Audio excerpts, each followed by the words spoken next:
Hey Stallions! Today you are going to be doing some active questioning. What is active questioning? That's when you ask a question and then afterwards you get to do an exercise. Are you ready? So when you ask a who question, afterwards you get to do some floor taps, just like this girl. If you ask a what question, you get to do some side stretches. After you ask a where question, you get to do some front lunges.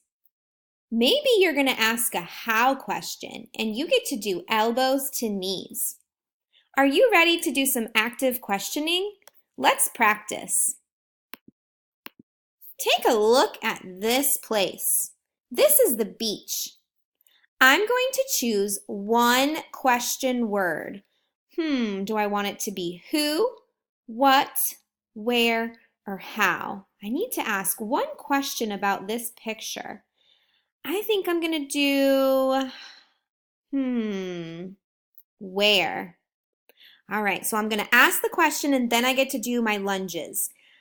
My question is, where is this place? Because I really want to go. It looks amazing, right?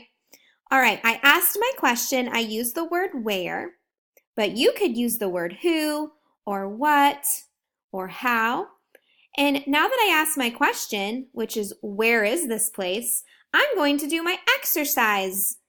Front lunges. Here we go. I'm going to do 5. Ready? 1, 2, 3, 4, 5. Oh, I love active questioning.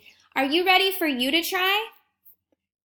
Let's look at this picture. You can do this with a partner or by yourself, by the way. So, I want you to look at this amazing picture and I want you to decide what question word are you going to use. Are you going to do why?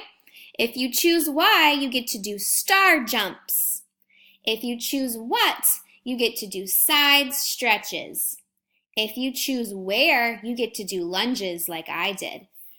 If you choose the word does, that for a question word, you get to run in place. So on Seesaw, you're going to choose one question word. Ask your teacher a question you have about this mountaintop. Do your exercise and send it on Seesaw. Have fun!